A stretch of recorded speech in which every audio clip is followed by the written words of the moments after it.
காஞ்சிபுரத்துல பல்லவ ராஜா ஒரு கோவில் கட்டினார், கைலாசநாதர் கோவில். அதுக்கு கும்பாபிஷேகம் பண்றதுக்கு ஒரு நாள் குறிப்பிட்டு அதுக்கு வேண்டிய ஏற்பாடுகள்லாம் பண்ணினார். முதல் காரியமா கடவுளை வேண்டிக்கிட்டார், நீங்க இந்த கும்பாபிஷேகத்துக்கு நேர்ல வந்து கலந்துக்கணும்னார். கடவுள் அந்த ராஜா கனவுல வந்தார், நீ கும்பாபிஷேகம் வச்சிருக்கிற அதே நாள்ல அதே நேரத்துல எனக்கு இன்னொரு ஊர்ல ஒரு கும்பாபிஷேகம் இருக்குது, அதுக்கு போக வேண்டியிருக்கு. அதாவது திருநின்ற ஊர்ல என்னுடைய பக்தர் ஒருத்தர், அவரும் ஒரு கோயில் கட்டி கும்பாபிஷேகம் செய்யறார், நான் அதுக்கு போக வேண்டியிருக்கு, அதனால உன்னுடைய தேதியை நீ மாத்தி வச்சுக்கோ அப்படின்னார். கடவுள் தான் எங்கேயும் இருக்கிறவராச்சே, அவர் நினைச்சா 2 இடத்துலயும் இருந்து கோயில் கும்பாபிஷேகத்தை நடத்த முடியாதா? ஏன் அப்படி செய்யல? அது ஒரு முக்கியமான காரணத்துக்காகத்தான். திருநின்ற ஊர்ல இருந்த பூசலாருங்கிற அந்த அடியாரின் பெருமையை இந்த உலகத்துக்கு எடுத்து காட்டணுங்கிறதுக்காகத்தான் கடவுள் அந்த ராஜா கிட்ட அப்படி சொன்னார். சரி, அந்த அடியார் அப்படி என்னதான் பெருசா கோயில் கட்டி விட்டார்?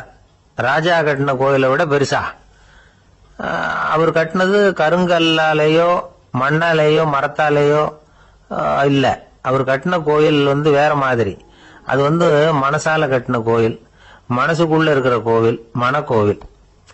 அந்த அடியார் தன்னோட மனசுக்குள்ள மாசக்கணக்கா ஒவ்வொரு கல்லா சேர்த்து கட்டின கோவில். இந்த விஷயம் ராஜாவுக்கு தெரியாது. அவர் என்ன நினைச்சுட்டாரு, அது நாம கட்டின கற்கோயிலை விட ரொம்ப பெருசா இருக்கும் போல இருக்கு அப்படின்னு நினைச்சுட்டாரு. சரி, அப்பேற்பட்ட அந்த கோயிலை தரிசனம் பண்ணிவிட்டு வருவோம் அப்படின்னு நினைச்சு ராஜா திருநின்ற ஊருக்கு போறார். அங்க போய் பார்த்தா கோயிலையும் காணும், ஒன்னையும் காணும். கடைசியில பூசலார் கட்டின மனக்கோவில் தான் அதுங்கிறத அவர் புரிஞ்சுக்கிறார். உடனே அந்த அடியாரின் காலில் விழுந்து வணங்குறார். அவரோ, இது மனசால முயன்ற கோவில், இதுக்கு இத்தனை பெருமையா அப்படின்னு ஆச்சரியப்படுறார். இதுல ஆச்சரியப்படுறதுக்கு ஒண்ணும் இல்ல. ஆண்டவன் விரும்புறது அகபக்தியை தவிர புற தோற்றங்களே அல்ல. இத நாம புரிஞ்சுக்கிட்டோம்னா நமக்குள்ள எந்த வேறுபாடுகளும் வர்றதுக்கு வழியே இல்லை. இன்னொரு ராஜா இருந்தார். அவரு ஆண்டவனுக்கு படைக்கிறதுக்காக ஒரு தார் நல்ல செவ்வாழை பழமா எடுத்துக்கிட்டு போகணும்னு நினைச்சார். அதனால நாளே அதை வாங்கிட்டு வர சொன்னார் வேலைக்காரங்கிட்ட. வேலைக்காரன் போனா கடத்தெருவில் ஒரு தார் பழம் வாங்கினா, வர்ற வழியில அவன் குடிசை அப்படியே எட்டி பார்த்துட்டு போவோமேன்னு நினைச்சான். போனான். அங்க இவனோட குழந்தை பாவம் பசியால கத்திட்டு இருக்கு. இவன் பார்த்தான், இவ்வளவு பெரிய தாரில் ஒரு 2 பழம் எடுத்தா தெரியவா போகுது அப்படின்னு நினைச்சு ஒரு 2 பழத்தை பிச்சு அந்த குழந்தைகிட்ட கொடுத்தான். அதை வாங்கி வயிறார சாப்பிட்டது, பசி அடங்குச்சு, விளையாட போயிட்டுது. இவன் அதுக்கப்புறம் வாழைப்பழத்தை எடுத்துக்கிட்டு அரண்மனைக்கு வந்தான். 2 பழம் பிச்சிருக்கிறது ராஜாவுக்கு தெரிஞ்சு போச்சு. இவன் உண்மையை சொல்லிவிட்டான். உடனே ராஜா, கடவுளுக்கு படைக்க வேண்டிய பொருளை குழந்தை எச்சில் பண்ண விட்டுருக்கியே அப்படின்னு சொல்லி அவனை கட்டி வச்சு சாட்டையால் அடிச்சார் பாவம். மறுநாள் பழத்தை கோயிலுக்கு எடுத்துட்டு போனார். கடவுள் முன்னாடி வச்சார். கடவுள் கண்ணை திறந்து பார்த்தார், பழம்லாம் அழுகி இருக்குது. என்ன இது அழுகி போன பழம் அப்படின்னார். ராஜா முழிச்சார். நல்லா தானே இருந்தது அப்படின்னு நினைச்சார். அப்போ கடவுள் அந்த ராஜா கிட்ட சொன்னாராம், இத பாருப்பா, இந்த தாரில் 2 பழம் தான் நல்ல பழம், அந்த 2 பழங்களையும் நேத்திக்கே நான் சாப்பிட்டுட்டேன் அப்படின்னாராம். அப்பதான் ராஜாவுக்கு புரிஞ்சுது, ஏழை குழந்தையின் பசியை தீர்க்கறதுக்காக உதவுன அந்த 2 பழம் தான் இறைவன் சாப்பிட்ட பழம்னு. இறைவன் இருக்கிற இடம் எது? இதுதான். இமயமலை அடிவாரத்துல ஒரு மடம். அங்க ஒரு சன்னியாசி இருந்தார். அவர்கிட்ட ஒருத்தர் வந்தார். சுவாமி, ஆசைய உதற நினைக்கிறேன், முடியல, ஊட்டிக்கிட்டே வருது அப்படின்னாராம். இப்படி உட்கார, ஒரு கதை சொல்றேன் அப்படின்னு சொல்லி அவர் சொல்ல ஆரம்பிச்சாராம். அவர் சொன்ன கதை என்னன்னா, ஒரு ஊர்ல ஒரு ஆள் இருந்தான். அவன் பேரு குப்புசாமி. அவன்கிட்ட எப்பவும் ஒரு பழைய தொப்பி இருக்கும், விடவே மாட்டான். அதனால அவனை எல்லாரும் தொப்பி சாமி அப்படின்னு தான் கூப்பிடுறது வழக்கம். ஒரு புது தொப்பி வாங்கிக்கப்படாதாப்பா அப்படின்னு நண்பர்கள்லாம் சொல்லி பார்த்தாங்க. பணத்துக்கு எங்க போவேன் அப்படின்னு விட்டானா. பணம் வச்சிருக்கான், செலவு பண்ண மனசு வரல, மகா கஞ்சன். பழைய பாட்டில்கள்லாம் வாங்கி வித்துக்கிட்டு இருந்தான். அப்படி ஒரு தடவை பழைய கண்ணாடி சாமான்களை ஏலத்தில் எடுத்தப்போ அதுல ஒரு அருமையான சென்ட் பாட்டில் கிடைச்சது. உடனே ஒரு ஐடியா பண்ணான். அந்த சென்ட்டை சின்ன சின்ன பாட்டில்கள்ல அடைச்சி ஜன்னல் ஓரமா அடுக்கி வச்சுட்டான். அதை வித்தா நிறைய பணம் கிடைக்குமே, அதனால. இதுக்கு இடையில ஒரு நாள் அவன் அப்படியே உட்காந்துருந்தான். அந்த நேரம் நண்பன் வந்தான். ஏண்டா, உன் பழைய தொப்பிய மாத்தப்படாதா, ஊர்ல எல்லாரும் கேலி பேசுறாங்களே உன்னை தொப்பி சாமின்னு அப்படின்னு சொல்லி கேட்டிருக்கான். இந்த சென்ட் பாட்டில் வித்ததும் பணம் வரும், அதுக்கப்புறம் பார்க்கலாம் அப்படின்னு நானா இவன். சரி வா, நீச்சல் குளத்துக்கு போயிட்டு வருவோம் அப்படின்னு கூப்பிட்டுருக்கான் நண்பன். 2 பேரும் போனாங்க. அதே நேரம் அந்த ஊர் நீதிபதியும் அங்க குளிக்க வந்தாராம். அவர்கிட்ட இருந்தது விலை வசந்த ஒரு புது தொப்பி. அதை அங்க இருந்த ஸ்டாண்ட்ல மாட்டிவிட்டு குளிக்க போனார். இதுக்கிடையில குப்புசாமி குளிச்சுட்டு வந்தான். அவனுடைய பழைய தொப்பியை காணல. அந்த புது தொப்பியை பார்த்தா இது நண்பனுடைய வேலை தான் அப்படிங்கறதாக புரிஞ்சுக்கிட்டு அதை எடுத்து மாட்டிட்டு வந்துட்டான். நீதிபதி குளிச்சுட்டு வந்து பாக்குறாரு, தொப்பியை காணும். போலீஸ்ல புகார் கொடுத்தார். அவங்க வந்து தேடினாங்க. ஒரு மூலையில பழைய தொப்பி கிடைச்சது. அடடா, இது நம்ம குப்புசாமியோட தொப்பி இல்லையா அப்படின்னு நானா ஒருத்தன். உடனே அவன் வீட்டுக்கு தேடிட்டு போயிருக்காங்க. அங்க போய் பார்த்தா புது தொப்பி அங்க இருக்குது. உடனே அவனுக்கு 1000 ரூபாய் அபராதம் போட்டாங்களாம். அவன் பணத்தை கட்டிவிட்டு ரொம்ப எரிச்சலோட வீட்டுக்கு வந்தான். பழைய தொப்பி கண்ணுல பட்டது. மறுபடியும் உன்னாலதானே எனக்கு 1000 ரூபாய் நஷ்டம் அப்படின்னு சொல்லி அதை எடுத்துக்கிட்டு அப்படி போயிருக்கான். அந்த ஊர் குளத்துல வீசி எரிஞ்சுட்டு வந்துட்டான். அது மீன் பிடிக்கிற ஒருத்தன் கையில சிக்கிச்சு. அவன் வர்ற வழியில அதை எடுத்து வேகமா வீசி எறிஞ்சான். அது நேரா குப்புசாமி வீட்டு ஜன்னல் வழியா உள்ள வந்து இந்த சென்ட்டு பாட்டில்கள் மேல விழுந்து எல்லாம் உடஞ்சி நொறுங்கி போச்சு. குப்புசாமி பார்த்தான். தோட்டத்துல ஆழமா ஒரு குழியை வெட்டினான். அந்த தொப்பியை போட்டான், மூடிவிட்டான். இதை அடுத்த வீட்டுக்காரன் பார்த்தான். ஏதோ புதையல் தான் வச்சிருக்கான் போல இருக்குன்னு நினைச்சான். போலீஸ்ல போய் புகார் கொடுத்துட்டான். மறுபடியும் போலீஸ் குழியை தோண்டினாங்க. பழைய தொப்பி மறுபடியும் வெளியில வந்தது. எல்லாரும் சிரிக்கிறாங்க. அன்னைக்கு ராத்திரியே அந்த தொப்பியை எடுத்துக்கிட்டு நேரா புறப்பட்டான்.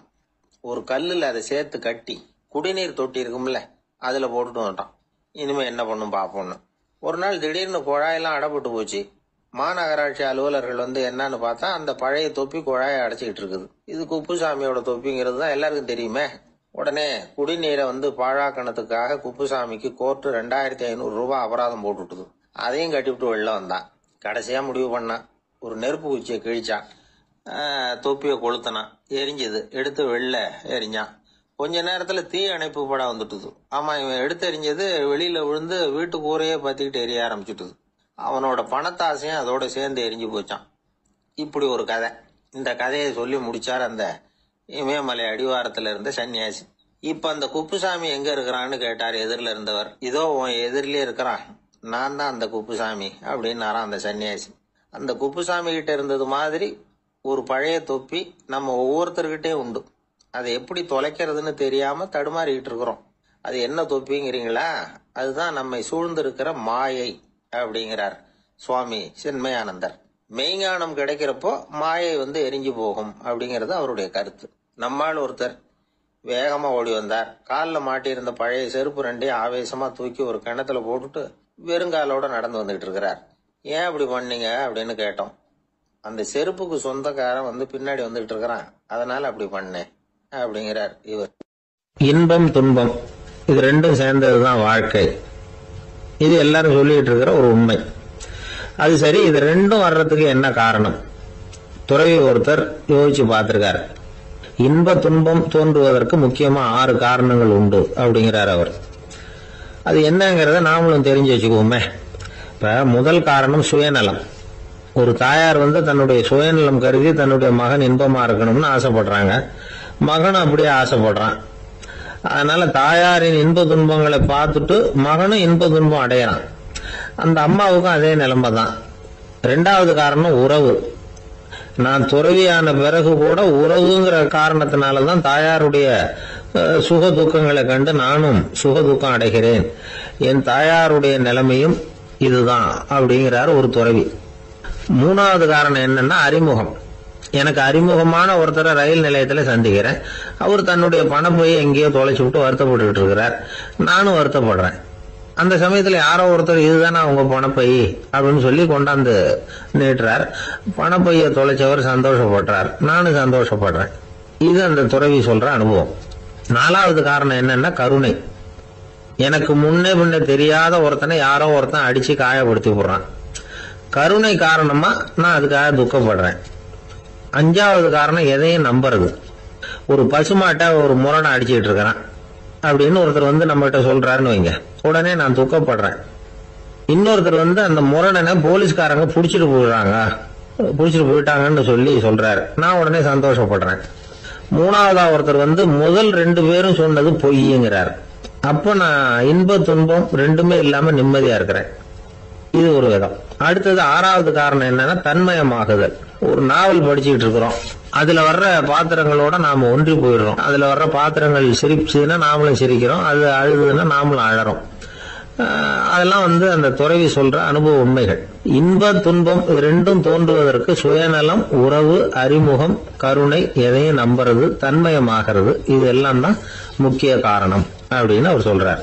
ஆக கூடி ஒட்டு மொத்தமா யோசனை பண்ணி பார்த்தா பிற பொருள்கள் மீது பற்றுதல் காரணமா தான் நாம இன்ப துன்பம் அடையிறோம் அப்படிங்கறத புரிஞ்சுக்க முடியுது. மனுஷன் இன்ப துன்பம் அடையறதுக்கு 7வது காரணம் கூட ஒண்ணு உண்டு அப்படின்னு சொல்லிட்டே வந்தார் ஒருத்தர். அது என்ன அப்படின்னு கேட்டோம்.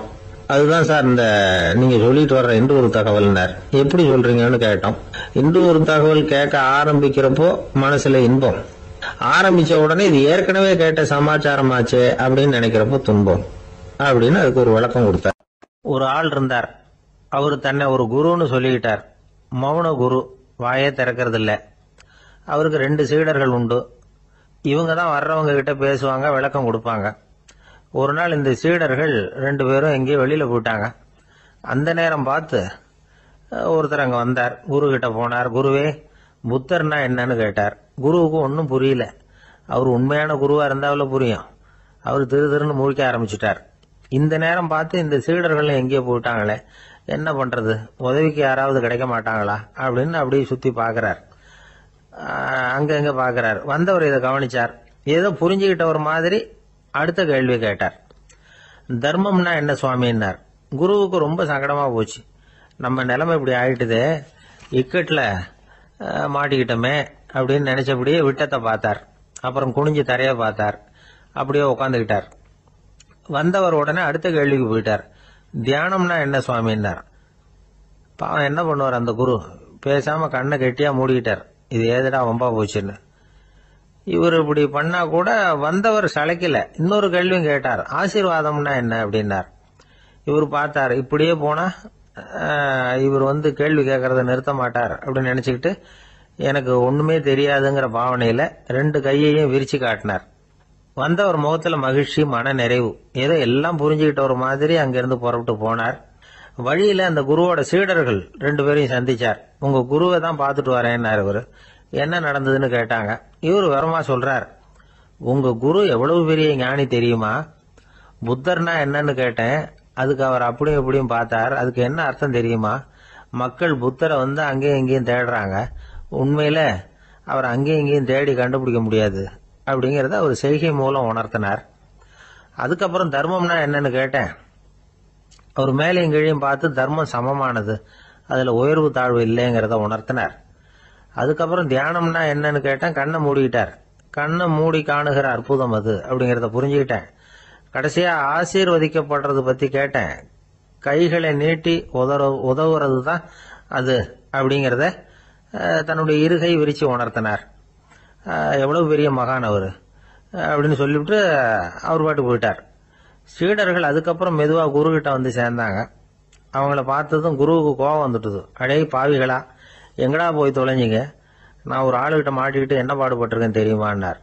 இது மாதிரிதான் நாம சாதாரண மனிதர்களின் புற வேடங்களிலேயே மயங்கி போயிடுறோம். அவங்க பேச்சு, செய்கை, பார்வை இதுல எல்லாம் ஏதோ பெரிய தத்துவம் இருக்கிறதாக நினைச்சுக்கிறோம். உண்மையிலேயே அந்த தத்துவங்கள் யாருக்கு சொந்தம்? அவங்களுக்கு இல்ல, நமக்கு தான் சொந்தம். நாம தானே அதை கற்பிச்சுக்கிட்டோம். நம்ம நாம அடையாளம் கண்டுக்கிறது இல்ல, நாம யாருங்கிறது நமக்கு புரியறது இல்ல. அதுதான் இன்னைக்கு நடக்கிறது. அதனாலதான் அடுத்தவங்களை தேடி ஓடிக்கிட்டு இருக்கிறோம். சில வீடுகளில் கூட இது மாதிரி சைகைகள் உண்டு. சில குடும்ப தலைவர்கள் தினமும் காலையில கண்ணை கெட்டியா மூடிக்கிட்டு கை 2ஐயும் சுத்தமா விரிச்சு வச்சுக்கிட்டே உட்காந்து தியானம் பண்றது வழக்கம். எதுக்காக அப்படி பண்றீங்கன்னு ஒருத்தரை பார்த்து கேட்டேன். இந்த மாசம் வாங்கின சம்பளம் பூரா தீர்ந்து போச்சு, இனிமே என் கையில சுத்தமா ஒண்ணும் இல்ல, புதுசா எதுவும் செலவு வச்சுடாதே அப்படிங்கறத அப்படி உள்ளங்கை 2ஐயும் விரிச்சு காட்டி அவங்களுக்கு உணர்த்துறேன் அப்படின்னார். துஷ்டரை கண்டால் தூர விலகு, இப்படி ஒரு பழமொழி உண்டு. எதுக்காக இப்படி சொல்லி வச்சாங்க? துஷ்டன் ஏதாவது தொந்தரவு கொடுப்பான், அதனால அவனை கண்டா பயந்துகிட்டு ஓடி ஒளிஞ்சுக்கோ அப்படின்னா இதுக்கு அர்த்தம் அப்படி இல்ல. ஒரு துஷ்டன் கிட்ட நெருங்கி போறோம்னு வச்சுக்கோங்க, அவன் நமக்கு கெடுதலான ஆலோசனைகள் எதையும் சொல்லலாம், அல்லது அவன் தீய உணர்வுகள் உள்ளவனா இருக்கலாம், அல்லது தீய செயல்கள் செய்யக்கூடியவனா இருக்கலாம், அல்லது தீய நட்புனால அவன் ஏற்கனவே கெட்டு போனவனா கூட இருக்கலாம். இப்படிப்பட்டவனை நெருங்கி போனா அவனோட பாதிப்பு நமக்கும் வந்துடும். அதனால விலகி போ அப்படின்னு சொல்றாங்க.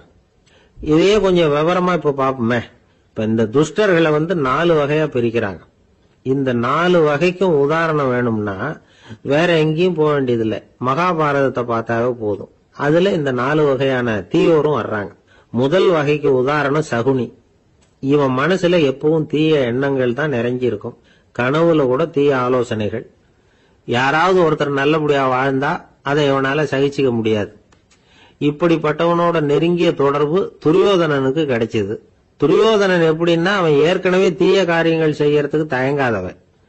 அப்படிப்பட்டவனுக்கு தீய போதனைகள் செய்யறதுக்கு சகுனி உதவுனா. இந்த 2 பேரோட சகவாசம் இன்னொருத்தனுக்கு கிடைச்சது. அவன் யாருன்னா துச்சாதனன். அவன் தீய நடத்தை உள்ளவன். இந்த 3 பேரும் ஒண்ணு சேர்ந்தா என்னத்துக்கு ஆகும்? உலகமே கெட்டு போடும்ல. இந்த 3 துஷ்டர்களோட நல்லவன் ஒருத்தன் வந்து சேர்ந்தான். அவன் தான் கர்ணன். கர்ணன் இயல்பாவே உத்தம குணம் உள்ளவன். அவன் நல்லவங்களோட சேராம இப்படிப்பட்ட கெட்டவங்க கிட்ட நட்பு வச்சுக்கிட்டான். அதனால அவனும் தீய செயல்கள்ல ஈடுபடுறது மாதிரி ஆயிடுது. துரியோதனனுடைய நண்பனா அவனுடைய ஆதரவுல வளர்ந்ததுனால அவனுக்கு துணையா இருக்க வேண்டி இருக்குது அப்படின்னா. நட்பு உரிமையினால உதவி புரிய வேண்டியது சரிதான், அது தப்புன்னு சொல்ல முடியாது. இருந்தாலும் தீய செயல்களுக்கு உதவி செய்யறது சரியில்லை. புத்தி பலம் புஜ பலம் எல்லாம் இருந்தா கூட தெய்வ பலம் இல்லைன்னா ஜெயிக்க முடியாது. கர்ணன் மகா வீரன். இருந்தாலும் கடைசியில் அவன் கதி என்னாச்சு? அவங்ககிட்ட எல்லா நல்ல குணங்களும் இருந்தது. இருந்தாலும் ஏன் இப்படி ஆச்சு? தீயவர்களுடைய சேர்க்கை தான் காரணம். அவங்களோட சேர்ந்ததுனால இவனையும் அப்படியே நினைக்க ஆரம்பிச்சுட்டாங்கல்ல. 4 வகை துஷ்டர்கள்ல இவனும் ஒரு வகை அப்படின்னு சொல்ல ஆரம்பிச்சுட்டாங்க. அதாவது தீய ஆலோசனைக்கு சகுனி, தீய உணர்வுகளுக்கு துரியோதனன், தீய செய்கைக்கு துச்சாதனன், தீய நட்புக்கு கர்ணன். இப்படி உதாரணமாயிட்டான். அதனாலதான் துஷ்டரை கண்டால் தூர விலகு அப்படின்னு சொன்னாங்க. அது புராண காலம்.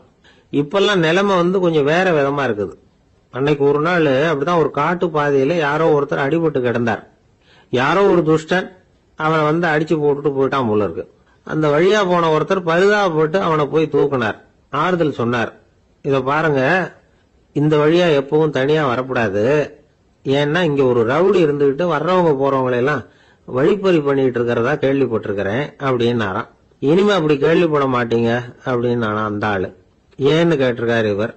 அவன் சொல்லியிருக்கான், நான் தான் சார் அந்த ரவுடி.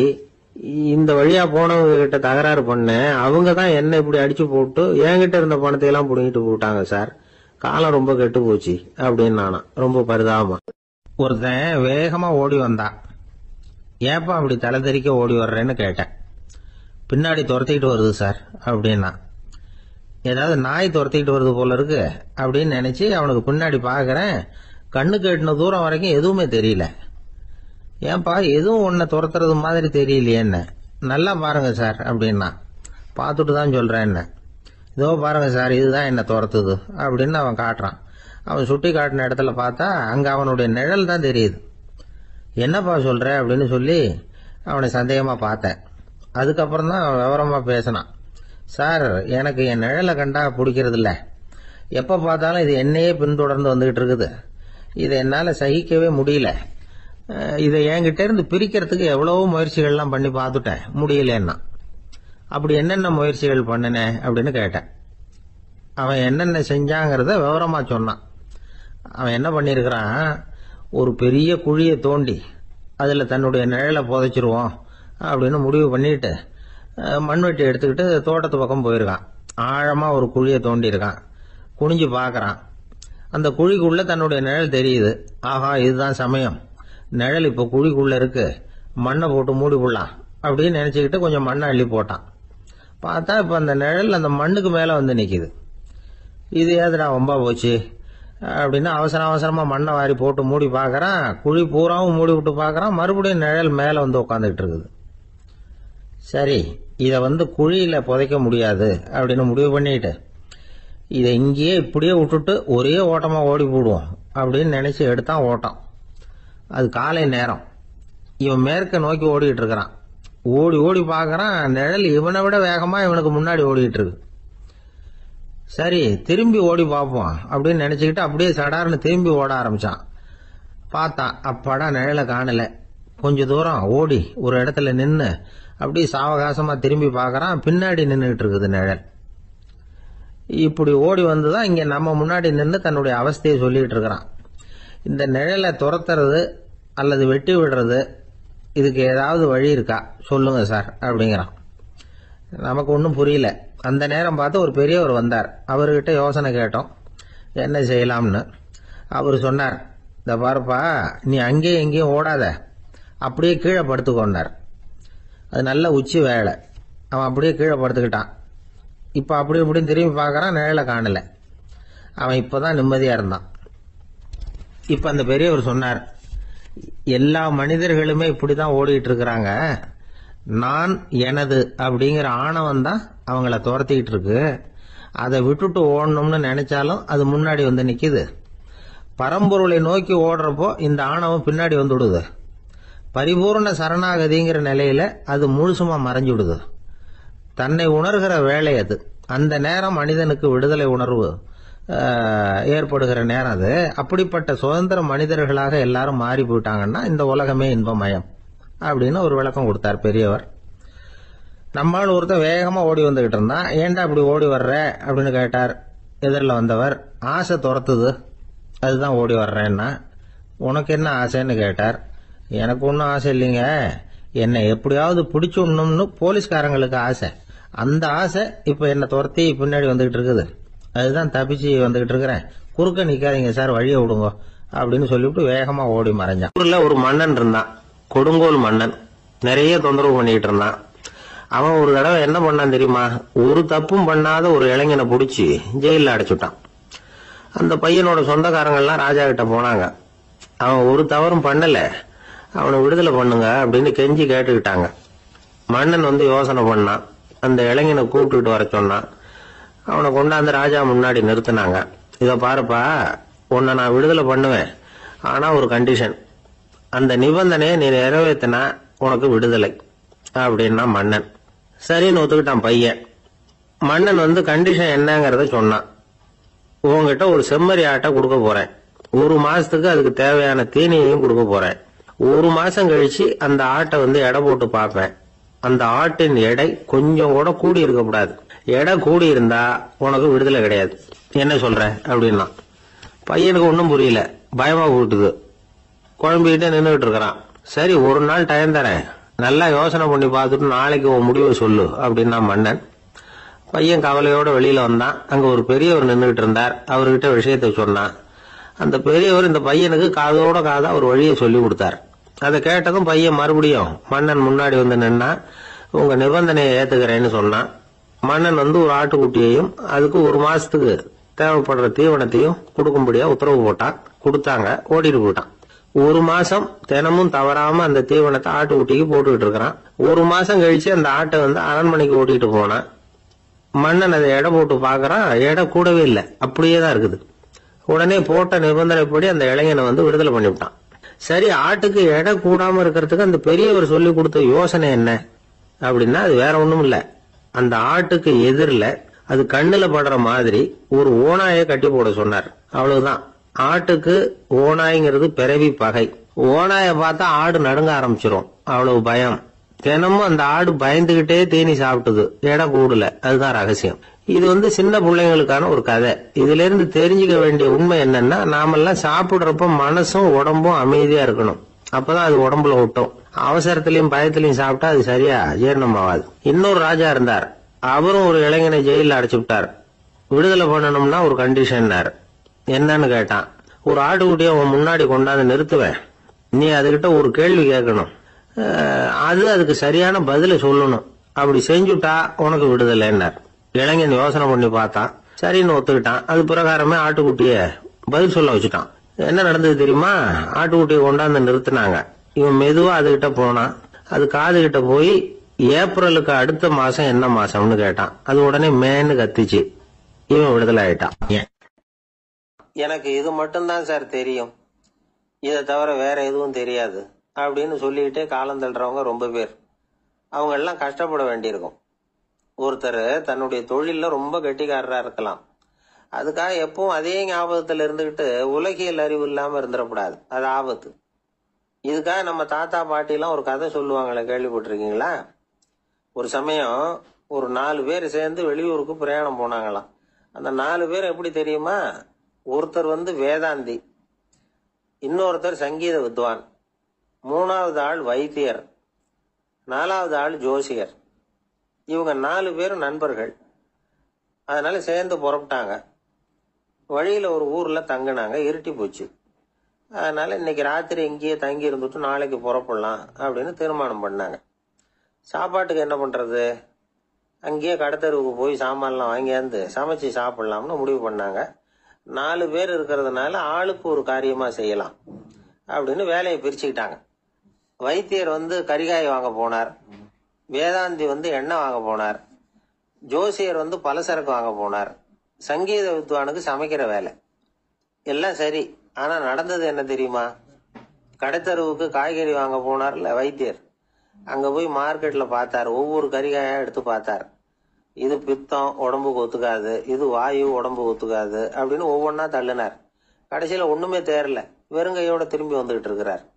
எண்ணெய் வாங்க போனார வேதாந்தி, அவர் ஒரு தொன்னையில எண்ணெயை வாங்கினார். பேசாம அதை எடுத்துட்டு வர வேண்டியது தானே, முடியல. அவருடைய வேதாந்த மூளை சிந்திக்க ஆரம்பிச்சுட்டுது. இந்த தொன்னைக்கு எண்ணெய் ஆதாரமா அல்லது எண்ணெய்க்கு தொன்னை ஆதாரமா அப்படிங்கிற ஆராய்ச்சியில இறங்கினார். என்னாச்சு தெரியுமா? அப்படி கவுத்து பார்த்தார். வாங்கின எண்ணெய் பூராவையும் வழியில கொட்டிவிட்டு வெறும் தொன்னையோட சேர்ந்தார். பலசரக்கு வாங்க போனார ஜோசியர், அவரு ஒரு வழியில பார்த்தாரு. வழியில வந்தவங்களெல்லாம் அங்கங்க ஒரு மரத்தடியில உட்கார வச்சு அவங்களுக்கெல்லாம் ஆர்வம் சொல்ல ஆரம்பிச்சுட்டார். அப்படி ஒவ்வொருத்தரா சொல்லி முடிச்சுட்டு கடத்தருக்கு போய் சேர்ந்தாரு. இவர் அங்க போய் சேர்றதுக்குள்ள ரொம்ப நேரம் ஆயிட்டுது. கடையெல்லாம் பூட்டிவிட்டு போயிட்டாங்க. என்ன செய்யறது? அவரும் வெறுங்கையோட திரும்பி சேர்ந்தார். சரி, இவங்க கதை தான் இப்படி ஆச்சு. அங்க சமைக்கிறதுக்காக உட்கார்ந்து சங்கீத வித்வான், அவரு கதை என்னாச்சு தெரியுமா? அங்க அவர் அடுப்பை பத்த வச்சு ஒலைய கொதிக்க வச்சார்.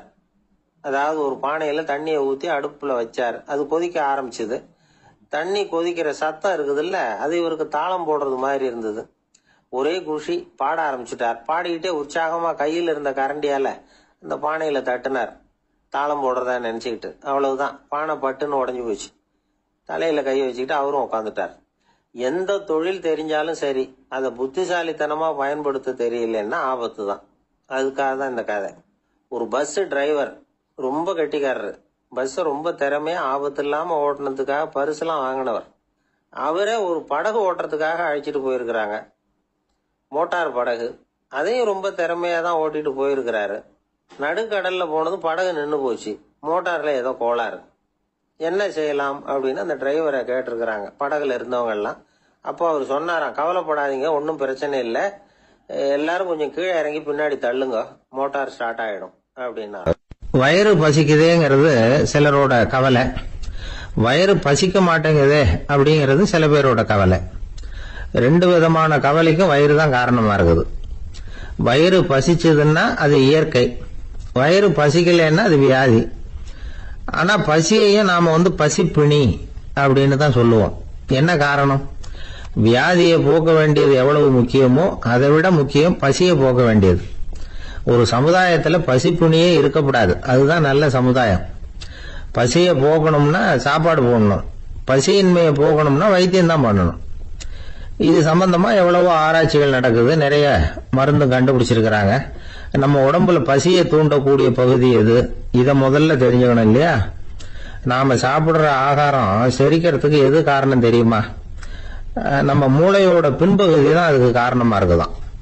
மூளையின் பின்பகுதியில நரம்பு செல்களால் ஆன 2 வகையான ஆரக்சின்கள் தான் பசியை உண்டாக்குது அப்படின்னு கண்டுபிடிச்சிருக்கிறாங்க. 2 ஆய்வாளர்கள் இதை கண்டுபிடிச்சிருக்காங்க. அவங்க 2 பேரும் டெக்சாஸ் பல்கலைக்கழகத்துல ஹார்வர்டு ஹக்ஸ் மருத்துவ கல்வி நிலையத்துல பணிபுரியறவங்களாம். உண்பது தேவைங்கிறது உணரப்படும் போது மூளையின் அந்த குறிப்பிட்ட பகுதி ஆரக்சின் அப்படிங்கிற ஹார்மோன்களை சுரக்கும். அது பசி உணர்வை தூண்டும் அப்படிங்கிறது தான் அந்த ஆய்வாளர்களின் கண்டுபிடிப்பு. இந்த ஆரக்சின் வேற சில உயிரினங்கள்லயும் உண்டு. இப்ப எலிகள்ல கூட இது இருக்குது. அதனால எலிகளை வச்சு இது சம்பந்தமா ஆராய்ச்சி பண்ணாங்க. எலிகள் உடம்புல ஆரக்சினை செலுத்தி பார்த்தாங்க. உடனே என்னாச்சு தெரியுமா? அந்த எலியெல்லாம் பசியால துடிக்க ஆரம்பிச்சுட்டுது. எதையாவது தின்னு பசியை தீர்த்தா போதுங்கிற அளவுக்கு அந்த எலிகள்லாம் அல்லாட ஆரம்பிச்சுட்டுது. இயல்பா சாதாரணமா அந்த எலிகள் எவ்வளவு சாப்பிடுமோ அது மாதிரி 8 முதல் 10 மடங்கு அதிகமான ஆகாரத்தை 1 மணி நேரத்துக்குள்ள சாப்பிட்டு தீர்த்துட்டுதான். சில எலிகளின் மூளையில இந்த ஆரக்சின் அளவை கட்டுப்படுத்தி பார்த்திருக்கிறாங்க. உடனே என்னாச்சு தெரியுமா, அதெல்லாம் சாப்பாட்டை கண்டா முகத்தை திருப்பிட்டு போக ஆரம்பிச்சுட்டுதான். அந்த எலிகளுக்கு பசி எடுக்கலையா. இந்த ஆராய்ச்சியின் அடிப்படையில பசி எடுக்காமல் இருக்கிற மனிதர்களுக்கும் பசியை தூண்ட முடியும் அப்படின்னு சொல்லி ஆராய்ச்சியாளர்கள் தெரிவிச்சிருக்கிறாங்க. ஆக ஆரக்சின் தான் பசிக்கு காரணம்ங்கிறது தெரிஞ்சு போச்சு. சரி, இந்த ஆரக்சின் அப்படின்னா என்ன? அது ஒரு கிரேக்க சொல். அதுக்கு பசின்னு அர்த்தம். நம்ம ஆளுங்களுக்கெல்லாம் பசியை தூண்டுறதுக்கு மருந்து தேவையில்லை, பசியை குறைக்கிறதுக்கு தான் மருந்து தேவை. ஒரு அம்மா டாக்டரை தேடி வந்தாங்களாம். டாக்டர், எங்க வீட்டுக்காரருக்கு திடீர்னு அகோர பசி, நிறைய சமைச்சு போடுறேன், அவ்வளவையும் சாப்பிட்டுட்டு கீழே கிடக்கிற குப்பை கூலங்களையும் எடுத்து சாப்பிட ஆரம்பிச்சுடுறார், என்னன்னு கவனிச்சு பாருங்க அப்படின்னாங்களாம். எவ்வளவு நாளா அப்படி இருக்குதுன்னு கேட்டிருக்காரு டாக்டர். 1 வாரமா அப்படி இருக்குதுன்னாங்களாம். இவ்வளவு நாளா ஏன் சும்மா இருந்தீங்க, ஆரம்பத்திலேயே இங்க அழைச்சிட்டு வர வேண்டியது தானே அப்படின்னாராம் டாக்டர். அது ஒண்ணுமில்ல டாக்டர், வீடு பூரா சுத்தமாகட்டுமேன்னு பாத்துக்கிட்டு இருந்தேன் அப்படின்னாங்களாம் அந்த அம்மா. ஒரு பெரிய அரசன் இந்த உலகம் பூராவையும் ஆண்டுகிட்டு இருந்தான். ரொம்ப காலம் அப்படி அரசாட்சி பண்ணிக்கிட்டு இருந்தான். திடீர்னு அவனுக்கும் சில எதிரிகள் முளைச்சாங்க. அவங்க எல்லாம் ஒண்ணு சேர்ந்து இவனை தோற்கடிச்சுட்டாங்க. தோத்து போனதும் இவனுக்கு பயம் வந்துட்டுது, எங்க எதிரிகள் நம்ம கொன்னுடுவாங்களோ அப்படின்னு. வெளியில வந்தா தனக்கு ஆபத்துன்னு பயந்துகிட்டு யாருக்கும் தெரியாம ஒரு குகைக்குள்ள போய் பதுங்கி கிடக்குறான். நிலைமைய பாருங்க. முதல் நாள் அரண்மனையில அதிகாரம் பண்ணிக்கிட்டு இருந்தவன் மறுநாள் குகையில பயந்து போய் பதுங்கி கிடக்குறான். ராத்திரி நேரம் வந்தது, பசி வயத்தை கிள்ளுது, பிச்சை எடுத்து சாப்பிட வேண்டிய நிலைமை. பிச்சை எடுக்கிறதுக்கு பாத்திரம் வேணுமே, என்ன பண்றது அப்படின்னு அங்கேயும் இங்கேயும் பாக்குறான். ஒரு மூலையில யாரோ விட்டுட்டு போன ஒரு ஓடு கிடக்குது, அதை எடுத்துக்கிட்டு புறப்பட்டான். இருட்டுல வழி புரியல, ஏதோ ஒரு யூகத்துல காலை மெதுவா எடுத்து வச்சு நடந்து போயிட்டு இருக்கிறான். வழியில ஒரு கருப்பு நாய் படுத்து கிடந்தது. இருட்டுல அவன் இது கண்ணுக்கு சரியா தெரியல, அவனுக்கு தவறி போய் காலை வச்சுட்டான் அது மேல. நாய் சும்மா இருக்குமா, வள்ளுன்னு உழுந்து கடிச்சு விட்டுது. காலை பாக்குறான், காலத்தையும் நினைச்சு பாக்குறான். அரண்மனையில வீரக்கழல் அணிந்த காலை உடைய மன்னா அப்படின்னு புகழ்வாங்களே புலவர்கள்லாம், ஆனா அது இன்னைக்கு நாய் கடிச்ச காலம் ஆயிட்டுதே அப்படின்னு நினைக்கிறான். அது மட்டும் இல்ல, முன்னாடி எல்லாம் பொற்கிண்ணங்கள்ல தான் அவன் சாப்பிடுவான். ஆனா இப்போ உடைஞ்சு போன ஓட்டு, அது ஓட்டை கையில வச்சுக்கிட்டு நிக்கிறான். அதுல ஏதாவது யாராவது சாப்பாடு போடுவாங்களான்னு. முன்னாடி எல்லாம் நிறைய பேர் அரண்மனைக்கு வருவாங்க, அரசருக்கு காணிக்கைன்னு சொல்லி இவன் காலடியில கொண்டாந்து கொட்டுவாங்க. அப்போலாம் இவன் அந்த ஜனங்களுடைய முகத்தை திரும்பி கூட பாக்குறது இல்ல, ரொம்ப கர்வமா உட்கார்ந்துருப்பான். அதே ஆளு இன்னைக்கு எல்லாரு கண்ணுலயும் படுறது மாதிரி பிச்சை எடுத்துக்கிட்டு இருக்கிறான்.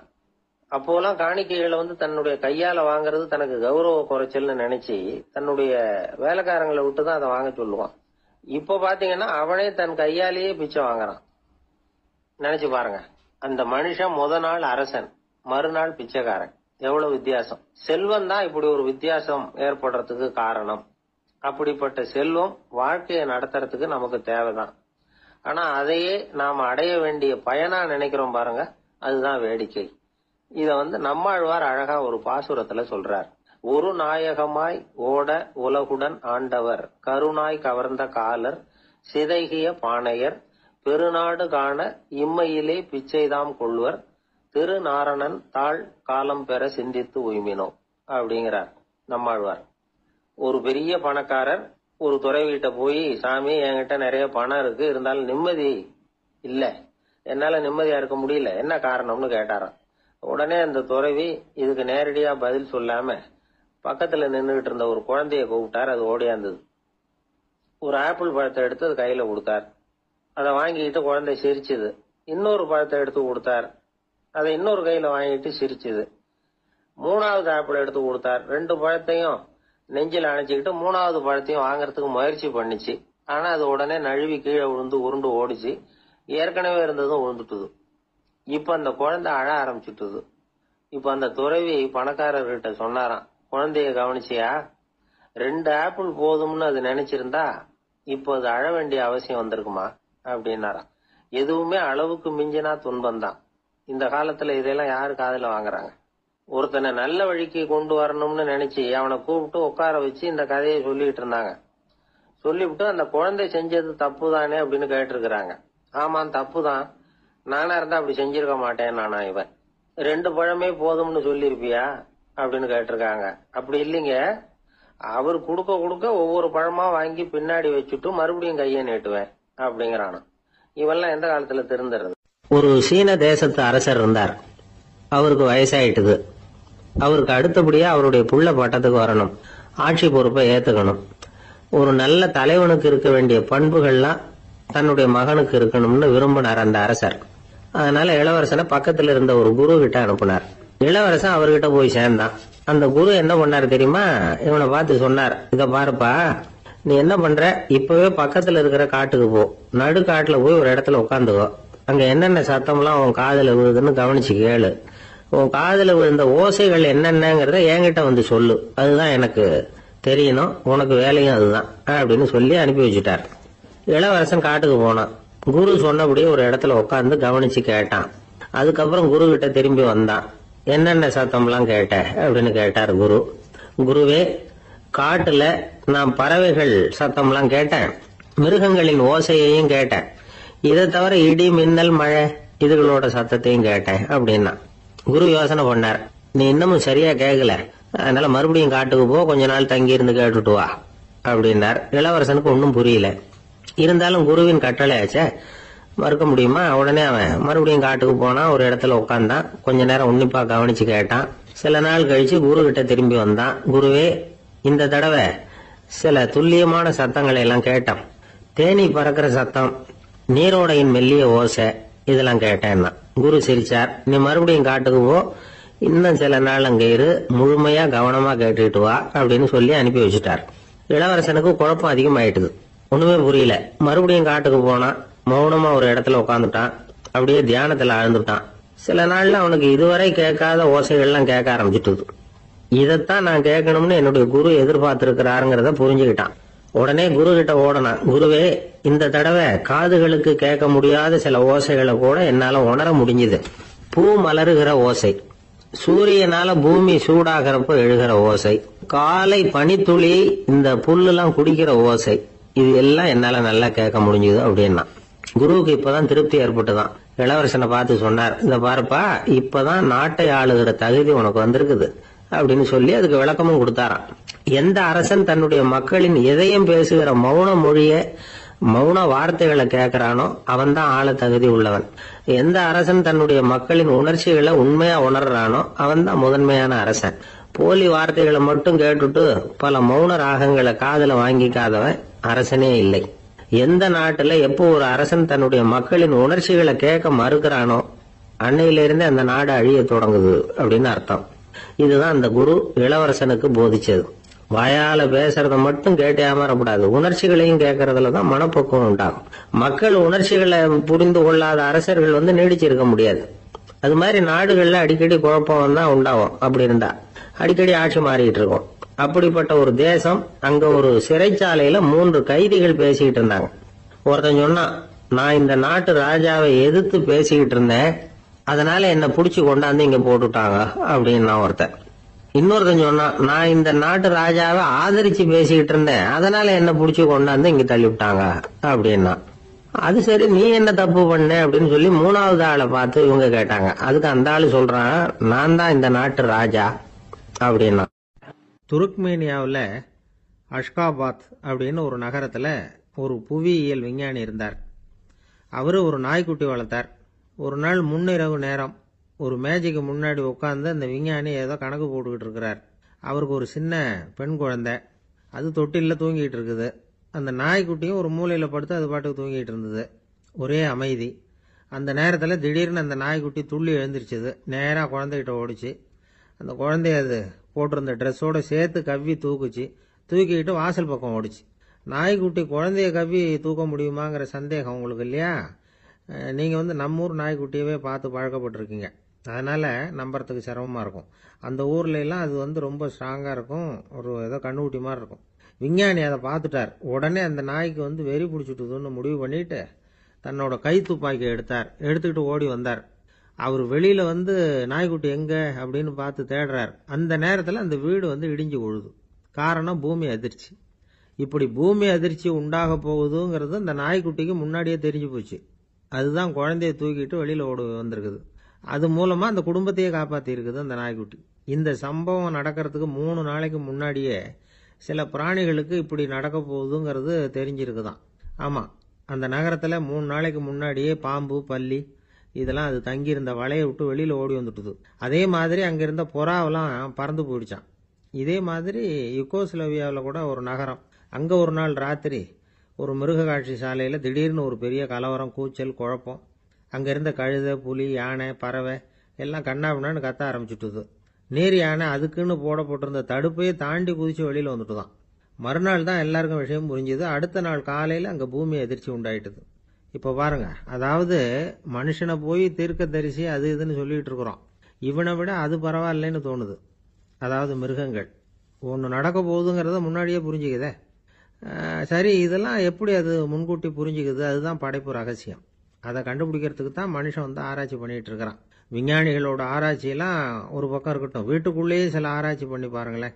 இப்ப சில யோசனை சொல்லி அதை சோதனை பண்ணி பாருங்க அப்படின்னு ஒருத்தர் சொன்னாராம். அதாவது இப்ப மழை வருமா வராதா அப்படின்னு தெரிஞ்சுக்கணுமா, உடனே ஒரு பூனைக்குட்டி பின்னாடியே மெதுவா போய் அது என்ன செய்யுதுன்னு கவனிச்சு பார்க்கணும். பூனைக்குட்டி தன்னோட பாதத்தினால சுகத்துல வந்து அப்படி கீறிக்கிட்டு இருக்கும். அப்படி கீறினா கண்டிப்பா மழை வரும். சில சமயம் பூனைக்குட்டி அப்படி மல்லாந்து படுத்துக்கிட்டு பாதத்தை உயர தூக்கும், அப்படியும் இப்படியும் புரளும். இப்படி செஞ்சதுன்னா அன்னைக்கும் மழை இருக்காது. அதனால முன்னாடி இருந்தது மழை வர்றதுக்கு அறிகுறி, இது மழை இல்லைங்கிறதுக்கு அறிகுறி. பறவைகள், பிராணிகள் இதுகளோட நடவடிக்கைகளை பார்த்துட்டு அதையெல்லாம் அடிப்படையாக வச்சுதான் காலநிலையை கண்டுபிடிக்கிற கருவிகளை கண்டுபிடிச்சிருக்கிறாங்க. வாத்து இருக்குல்ல, சில சமயம் தன்னோட அழகை தன்னோட இறகுகளில் அப்படியே புதைச்சிக்கும். அப்படி செஞ்சா குளிர்காலம் வரப்போகுதுன்னு அர்த்தம். பருவநிலை குளிரா மாறப்போகுதுங்கிறதுக்கு இதுதான் அறிகுறி. சிட்டுக்குருவி இருக்குதுல்ல, அதெல்லாம் புழுதியில உழுந்து புரளும், சிறகுகளை வந்து படபடன்னு அடிச்சுக்கும். அப்படி செஞ்சா மழை வரப்போகுதுன்னு அர்த்தம். ஒன்று மட்டும் நாம நல்லா தெரிஞ்சுக்கணும், இயற்கையின் சீற்றம்னு சொல்றோம் இல்லையா, இயற்கை ஏன் நம்ம மேல கோவப்படுது?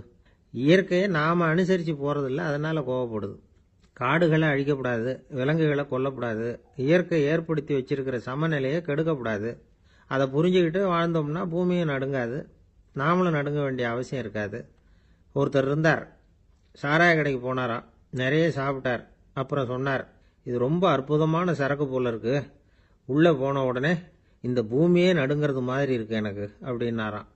இதுக்கு கடைக்காரர் சொல்லியிருக்கார், நீங்க சாப்பிட்டது வெறும் பச்சை தண்ணி தாங்க, இப்ப ஏற்பட்டிருக்கிறது நிஜம் பூமி அதிர்ச்சி அப்படின்னு. காசியில் இருக்கிற கடவுள் காசி விஸ்வநாதர், அங்க இருக்கிற தேவி காசி விசாலாட்சி. இவங்க 2 பேரும் ஒரு நாள் பேசிக்கிட்டு இருந்தப்போ கடவுள் சொன்னார், இந்த மனிதர்களை நாம ரொம்பவும் நம்பிக்கையோட தான் படைச்சிருக்கிறோம், இருந்தாலும் அவங்களுக்கு தான் நம்பிக்கை இல்லை, எதுலேயும் ஒரு உண்மையான நம்பிக்கை இல்லாம வாழ்ந்துகிட்டு இருக்கிறாங்க அப்படின்னார். என்ன அப்படி சொல்றீங்க? அதோ பாருங்க, எவ்வளவு பேர் காசியை தேடிட்டு வந்து கங்கையில குளிச்சுக்கிட்டு இருக்கிறாங்க, அவங்கெல்லாம் நம்பிக்கை இல்லைன்னா இவ்வளவு தூரம் தேடிட்டு வந்து இங்க குளிப்பாங்களா அப்படின்னு நாங்க தேவி. சரி, அதை சோதிச்சு பார்க்கலாம் அப்படின்னு 2 பேரும் முடிவு பண்ணிக்கிட்டாங்க. உடனே ஒரு திட்டம் போட்டாங்க. அது எப்படின்னா, நாம 2 பேருமே பக்தர்கள் மாதிரி உருவத்தை மாத்திக்கிட்டு கங்கை கரைக்கு போக வேண்டியது. நான் வந்து கங்கையில இறங்கி குளிக்கிறேன், கொஞ்ச நேரத்துல சுழல்ல மாட்டிக்கிட்டது மாதிரி நடிக்கிறேன். நீ உடனே கரையில இருந்து சத்தம் போடும், என்னோட வீட்டுக்காரரை யாராவது காப்பாத்துங்களேன் காப்பாத்துங்களேன்னு சத்தம் போடும். அதோட இன்னொன்னு சொல்லு, யாராவது ஒரு புண்ணிய ஆத்மா அவர்கிட்ட போய் அவருடைய முடியை பிடிச்சி இழுக்கணும். அப்படி ஒரு சாபம் இருக்குது எங்களுக்கு. புண்ணிய ஆத்மா, அதாவது எந்த பாவமும் செய்யாத இல்லாத ஒருத்தர் தான் அவரை காப்பாற்ற முடியும். அப்படிப்பட்டவங்க யாராவது வெள்ளத்துல குதிச்சு என்னுடைய கணவரை காப்பாத்துங்கோ அப்படின்னு நீ சத்தம் போடு, கூச்சல் போடு, என்ன நடக்குதுன்னு பார்க்கலாம் அப்படின்னாரு கடவுள். சரின்னு சொல்லி 2 பேருமா சாதாரண பக்தர்கள் மாதிரி கங்கை கரைக்கு வந்து சேர்ந்தாங்க. அவர் இறங்கி குளிச்சார். திட்டம் போட்டது மாதிரியே சுழல்ல மாட்டிக்கிட்டது மாதிரி கத்துனார். கரையில இருந்த அந்த அம்மா, ஐயோ என் கணவரை காப்பாத்துங்களேன், யாராவது காப்பாத்துங்களேன்னு கத்துனாங்க. பல பேர் ஓடி வந்தாங்க. உடனே இவங்க, பாவம் இல்லாத புண்ணிய ஆத்மா ஒருத்தரால தான் என்னுடைய கணவர் காப்பாற்றப்படணுங்கிறது விதி, அப்படி ஒரு சாபம் இருக்கு, அதனால புண்ணிய ஆத்மா யாராவது அவர்கிட்ட போய் அவர் முடியை பிடிச்சி தூக்குனா அவரை காப்பாற்றி கொள்ளலாம் அப்படின்னாங்க. இவங்க இப்படி சொன்னதும் எல்லாரும் திகைச்சு போய் நின்றுட்டாங்க. ஒவ்வொருத்தருக்கும் அவங்க செஞ்ச பாவம்லாம் ஒவ்வொன்றா ஞாபகத்துக்கு வர ஆரம்பிச்சுட்டுது. சரி, இதுக்கு நாம லாயக்கு இல்லை அப்படின்னு சொல்லி ஒதுங்கி போக ஆரம்பிச்சிட்டாங்க எல்லாம். இந்த சமயத்தில் யாரோ ஒருத்தர் வேகமாக ஓடி வந்தார். ஆற்றுல குதிச்சார். அவர்கிட்ட போனார், முடிய பிடிச்சார், தூக்கினார், அவரை காப்பாற்றி கரைக்கு கொண்டுட்டு வந்துட்டார். அப்படி காப்பாற்றின அந்த ஆளை இவங்க 2 பேரும் தனியாக கூப்பிட்டுக்கிட்டு ஒரு மண்டபத்துக்கு வந்துட்டாங்க. வந்து விசாரிக்கிறாங்க. நீ யாரப்பா அப்படின்னு கேட்குறாங்க. ஏதும் தெரியாத மாதிரி. நான் இந்த ஊர் அன்ன சத்திரத்தில் வேலை செய்கிற ஒரு சமையல்காரன் அப்படிங்கிறார். நீ வந்து கங்கையில் குளிக்கிறது உண்டான்னு கேட்டிருக்காங்க. நான் இந்த ஊர்லேயே தான் இருக்கிறேன், இருந்தாலும் தினமும் கங்கையில் குளிக்கிறது இல்லை, எப்பாவது ஒரு நாள் அங்கே குளிப்பேன் அப்படின்னார். கங்கையில் மூழ்கி எழுந்திரிச்சா பாவம்லாம் தொலையும்னு சொல்கிறாங்க. அப்படி இருக்கிறப்போ அங்கே இன்னைக்கு கங்கையில் குளிச்சுக்கிட்டு இருக்கிறவங்கெல்லாம் தங்களை வந்து புண்ணிய ஆத்மாவா நினைக்கல. கங்கையில் குளிக்காத நீ உன்னை வந்து புண்ணிய ஆத்மாவா நினைச்சு என்னை காப்பாற்ற வந்திருக்கிற, அது எப்படி அப்படின்னு கேட்டார். அதுக்கு அந்த ஆள் சொல்றான், கங்கையில் குதிச்சதுக்கு அப்புறம் தானே உங்களை காப்பாற்ற போறோம். அப்படி குதிக்கும் பொழுது என்னுடைய பாவம்லாம் போயிருக்கும்ல, நான் புண்ணிய ஆத்மாவா ஆயிருப்பேனே, அதனாலதான் துணிஞ்சு வந்து உங்களை காப்பாத்தினேன் அப்படின்னா. கடவுளும் தேவியும் அவனுக்கு வந்து காட்சி கொடுத்தாங்களாம். இப்படி ஒரு கதை உண்டு. அதாவது கங்கையில குளிச்சுக்கிட்டு இருக்கிறவங்களுக்கே தங்களுடைய பாவம் போகுங்கிற நம்பிக்கை பரிபூர்ணமா இல்லை. குளிக்காத ஒருத்தனுக்கு அந்த நம்பிக்கை இருந்தது. அதனால அவனால கடவுளை பார்க்க முடிஞ்சது. கடவுளை வந்து நாமளும் பார்க்க முடியுமா முடியாதா அப்படிங்கிற குழப்பம்லாம் நமக்கு வேண்டியதில்லை. நம்பிக்கையோட வாழணுங்கிற உண்மையை மட்டும் இந்த கதையிலேருந்து புரிஞ்சுக்கிட்டா போதும். ஏன்னா இந்த கதையை கேட்டுட்டு ஒரு நண்பன் குதர்க்கமா ஒரு கேள்வி கேட்டான். ஏன் சார், கங்கையில குளிச்சா பாவம் போயிடும்னு சொல்றீங்களே, நான் எனக்கு வேண்டாத ஒருத்தனை அழைச்சிட்டு போய் கங்கையிலேயே தள்ளி விட்டுட்டு அதுக்கப்புறம் அங்கேயே முழுக்க போட்டுட்டு நான் செஞ்ச பாவத்தை வந்து அதுலேயே கழுவி விட்டுட்டு மறுபடியும் உங்ககிட்ட வந்துடுறேன்னு வச்சுக்கோங்க, நீங்க என்னை வந்து புண்ணிய ஆத்மான்னு ஏத்துக்குவீங்களா அப்படிங்கிறான். ஆளு கொஞ்சம் அசந்தான் நம்மளே அங்க அழைச்சிட்டு போனாலும் போயிடுவான். எனக்கு தெரிஞ்ச ஒருத்தர் இருக்கார். அவரு ஒரு பெரிய காவல்துறை அதிகாரி, ரொம்ப கண்டிப்பானவர். அவரை கண்டாவே எல்லாரும் பயப்படுவாங்க. அப்படிப்பட்டவர் வீட்டுக்கு போனா அப்படியே அடியோட மாறிடுவார். அங்க போய் பாத்தீங்கன்னா குழந்தைகளோட குழந்தையா அவர் விளையாடிட்டு இருப்பார். அலுவலக சமயத்துல பாத்தீங்கன்னா குதிரை முதுகுல அவர் உட்கார்ந்துருப்பார். வீட்டுல பாத்தீங்கன்னா அவர் முதுகுல குழந்தை உட்காந்துருக்கும். அவரு குதிரை மாதிரி போயிட்டு இருப்பார். இது எப்படிங்க முடியுது உங்களால அப்படின்னு கேட்டாங்க. அது ஒண்ணுமில்ல, இங்க வீட்டுக்கு வந்த உடனே என்னோட மனசை தனியா எடுத்து வச்சிருவேன் அப்படின்னார். அது என்னங்க உங்க சட்டப்பயிலியா இருக்குது மனசு, அது தனியா எடுத்து வைக்கிறதுக்கு அப்படின்னு கேட்டாங்க. அப்படி இல்லைங்க, இது ஒரு பயிற்சி, மனப்பயிற்சி, அவ்வளவுதான் அப்படின்னார். இப்படி சமயம் பார்த்து மனசை தனியா வச்சுவிட தெரிஞ்சவங்க வாழ்க்கையில எப்பவும் உற்சாகமா இருப்பாங்க அப்படிங்கிறது பெரியவங்க கருத்து. ஒரு டாக்டர் ஆஸ்பத்திரியில இருக்கிற வரைக்கும் டாக்டரா இருக்கலாம். அவர் மனைவிகிட்டையும் அவர் டாக்டரா இருக்க வேண்டிய அவசியம் இல்லை. ஒரு வக்கீல் வந்து கோர்ட்ல இருக்கிற வரைக்கும் வக்கீலா இருக்கலாம். வீட்டுக்கு வந்ததுக்கு அப்புறமும் வக்கீலா இருக்க வேண்டிய அவசியம் கிடையாது. வீட்டுல வந்து குழந்தைகள் கிட்ட விளையாடும் பொழுதும் அதுகள் கிட்ட ஃபீஸ் கேட்டுட்டு இருக்க கூடாது. நாம எப்படி இருக்கணும்னு பெரியவங்க சொல்றாங்கன்னா, மனசோட சேரப்படாதான், அப்படி சேராம வாழ்க்கையை கவனிக்கணுமா. மனசை அப்படியே தனியா எடுத்து பக்கத்துல வச்சுடணும். அப்படின்னா அதை அப்படியே தூக்கி எறிஞ்சுடு அப்படின்னு அர்த்தம் இல்லை. ஏன்னா மனசுங்கிறது நமக்கு உபயோகப்படக்கூடிய ஒண்ணுதான். எப்ப எப்போ அது தேவையோ அப்பப்போ எடுத்து உபயோகப்படுத்திக்கணும். தேவைப்படுறப்போ எடுத்து கண்ணாடியை மாட்டிக்கிறோம்ல, படிக்கும் பொழுது கண்ணாடி தேவைப்படுதோ எடுத்து மாட்டிக்கிறோம் இல்லையா, அது மாதிரி கணக்கு போடுறதுக்கு மனசு தேவை. கடைக்கு போய் ஒரு பொருள் வாங்குறோம், காசு கொடுக்குறோம், மீதி சில்லறை சரியா இருக்கா அப்படின்னு எண்ணி பார்த்து வாங்க வேண்டியிருக்கு. அந்த சமயத்துல மனசை எடுத்து தனியா வச்சுட்டேன் அப்படின்னு சொல்லிட்டு இருக்க கூடாது. பரீட்சைக்கு படிக்க வேண்டியிருக்குது, படிச்சதையெல்லாம் அப்படியே நினைவுல வச்சுக்க வேண்டியிருக்கு, அந்த சமயத்துல மனசை தூக்கி எறிஞ்சுட்டேன் சார் அப்படின்னு சொல்லிட்டு இருக்க கூடாது. அப்படி சொன்னா பரீட்சை நம்மளை தூக்கி எறிஞ்சிடும். அதனால தேவைப்படுறப்போ மனசை உபயோகப்படுத்தணும், தேவையில்லாதப்போ அது தனியா ஓய்வு எடுத்துக்க விட்டுடணும். இப்படி நாம பழக்கப்படுத்திக்கிட்டா வாழ்க்கைங்கிறது நமக்கு புதுசா தெரியுமா. மனசுக்கும் ஒரு சக்தி கிடைக்கும். எந்திரங்களுக்கு ஓய்வு கொடுக்கற மாதிரி மனசுக்கும் ஓய்வு கொடுக்கணும், இல்லைன்னா அது களைச்சு போயிடும். குழந்தைகள் மனசை சுமந்துகிட்டு இருக்கிறது இல்ல. இது வந்து முதியவர்கள் குழந்தைகள் கிட்டே இருந்து கத்துக்க வேண்டிய ஒரு பாடம்.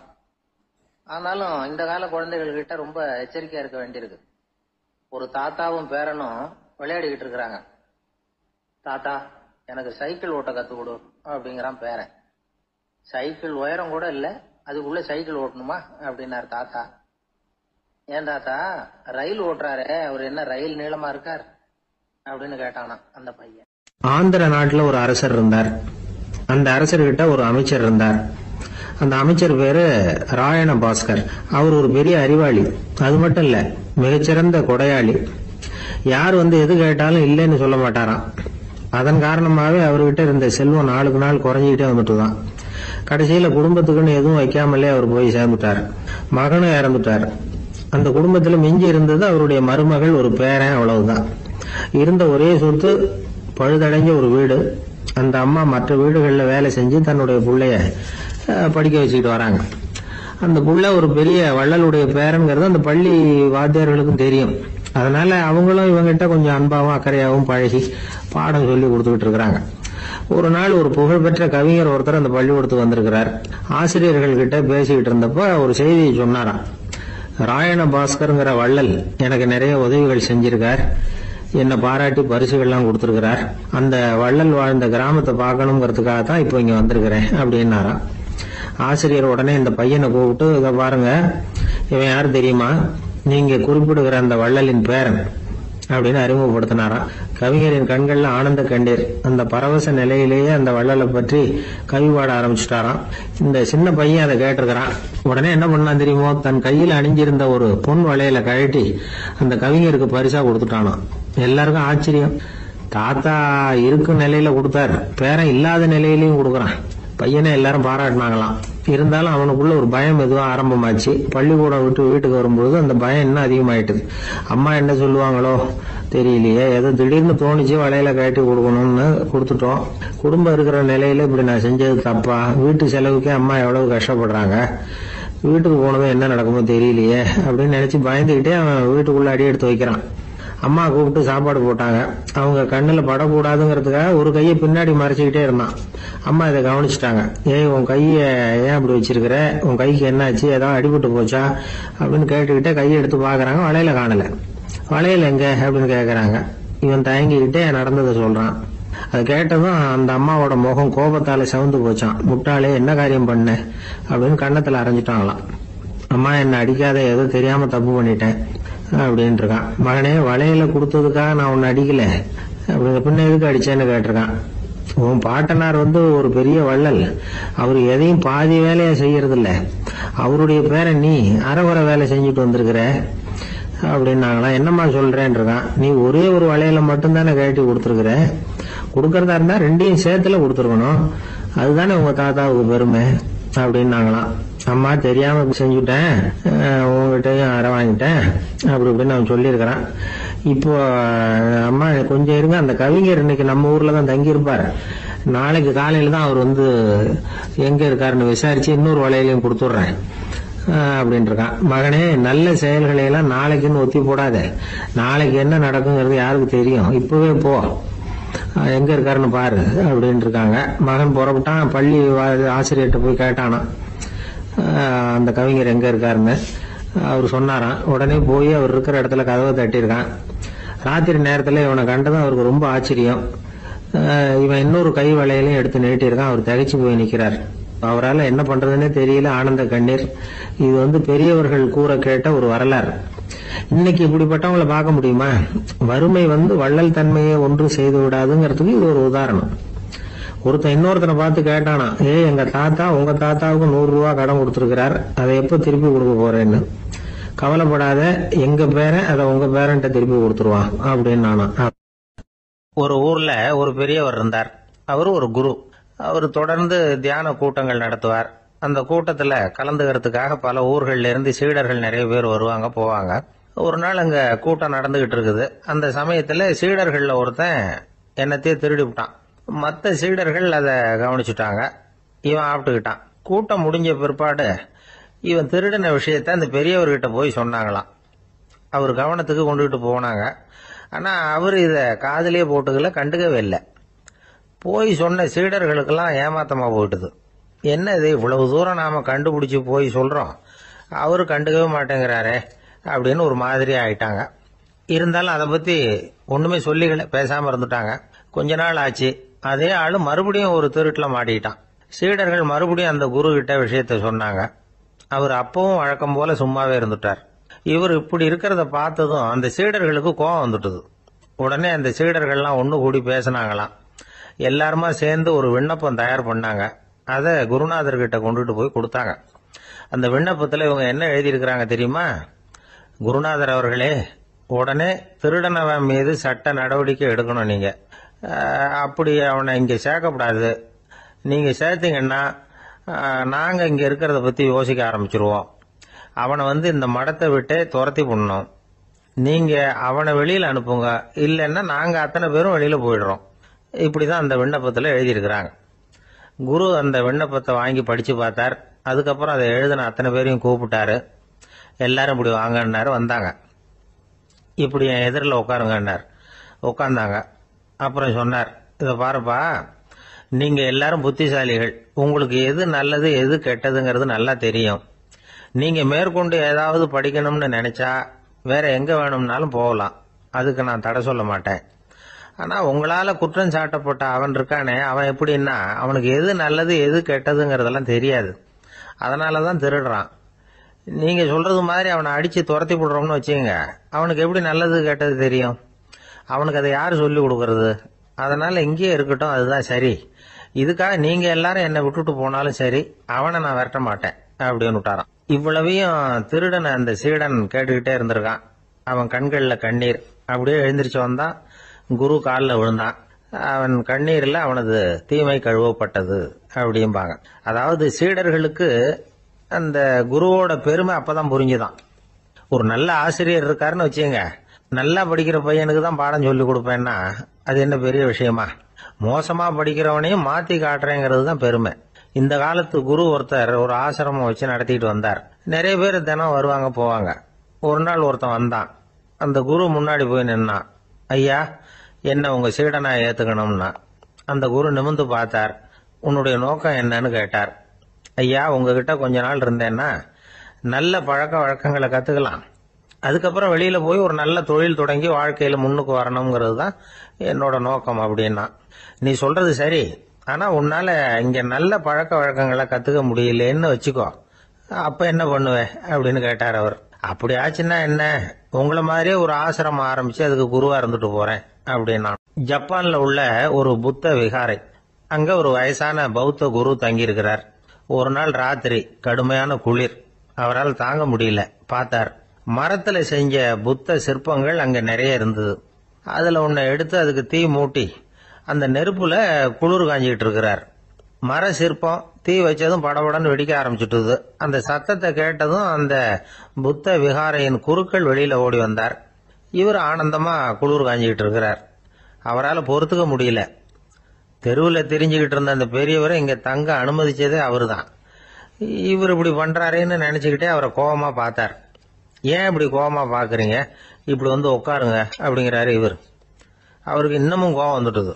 எங்கள் கடவுளை எரிச்சுட்டீங்களே அப்படின்னு சத்தம் போட்டாராம். அப்படியா அப்படின்னு கேட்டுக்கிட்டே அந்த சாம்பலை கிளறினார் இவர். என்ன செய்யறீங்கன்னு கேட்டிருக்காரு அவர். நான் எலும்புகளை தேடுறேன்னாராம்.